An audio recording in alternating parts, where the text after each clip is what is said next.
هنا كنيسة القديسين بطرس وبولس من الداخل.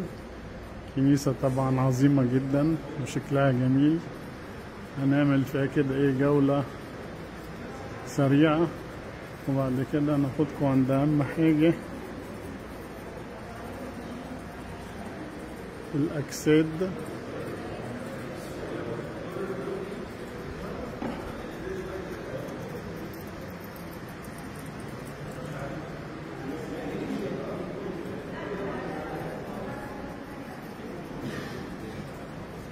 ده القوي القديس الأنبا موسى الأسود.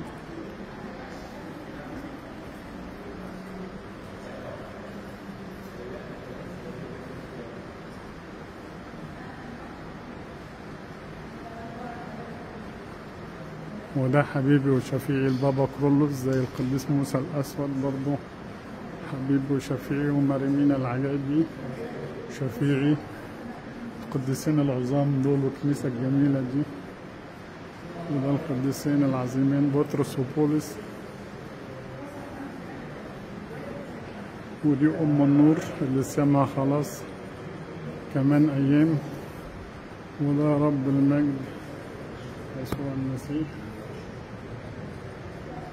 ودي شكل الكنيسة الجميل من الخلف. بعد كده هناخدكم لزيارة الرفات الأجساد المقدسة،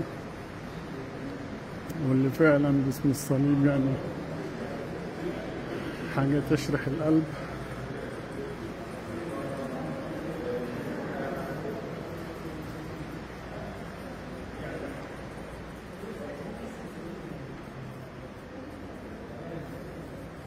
ده رب المجد يسوع المسيح. ودي الأجساد المقدسة ناخدها تصوير من بعيد سنة، وبعد كده نقرب لكم.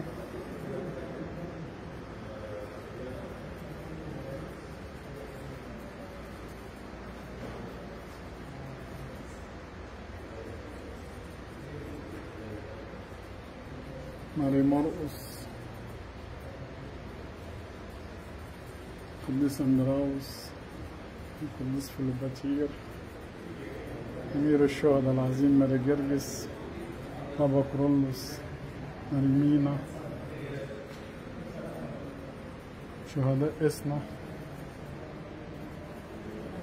الأم دولاجي وأولادها. وده جزء من رفات القديسين العظيمين بطرس وبولس.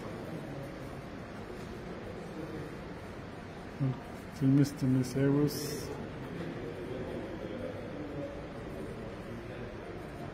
بسخرون القليني القديس العظيم والقديسة مارينا. طبعا الأسماء كتير القديس بصوا أنبا أثناسوس حامل الإيمان.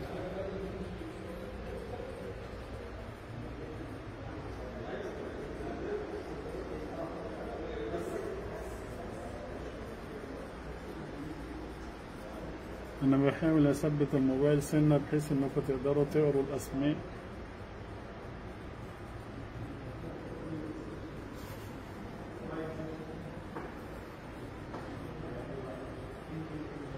القديسة ديميانا، القديس أبانوب،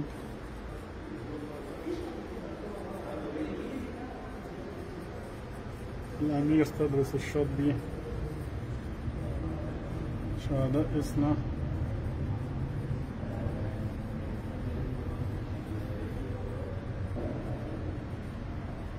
القديس أباكير والقديس يوحنا، شهداء الفيوم،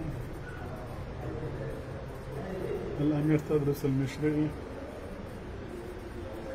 العظيم الأنبا موسى الأسود القوي شفيع وحبيبي، الأنبا متاوس الفخوري. جميل ده. البابا غبريال 88، الأنبا توماس السائح. بركاتك يا أنبا توماس. ايه الجمال ده بصراحة، وايه البركة العظيمة دي. حاجة الواحد يشعر فيها وبينهم بصراحة. القديسة مريم الأرمينية،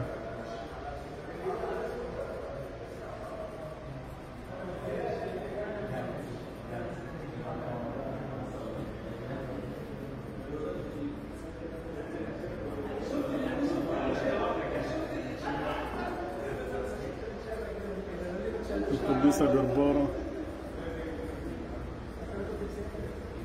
باسم الصليب، القديسة فيلومينا. ايه الجمال ده، ايه البركة العظيمة الجميلة جدا دي.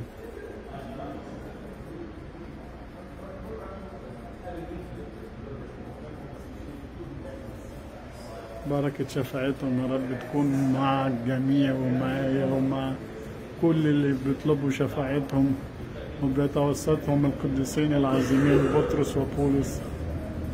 بركة شفاعتهم مع الجميع يا رب، وكلهم حوالين رب المجد يسوع المسيح. يلا دي كانت جولة سريعة في قداسة القديسين بطرس وبولس. بركة شفاعتهم تكون معنا جميعا، آمين.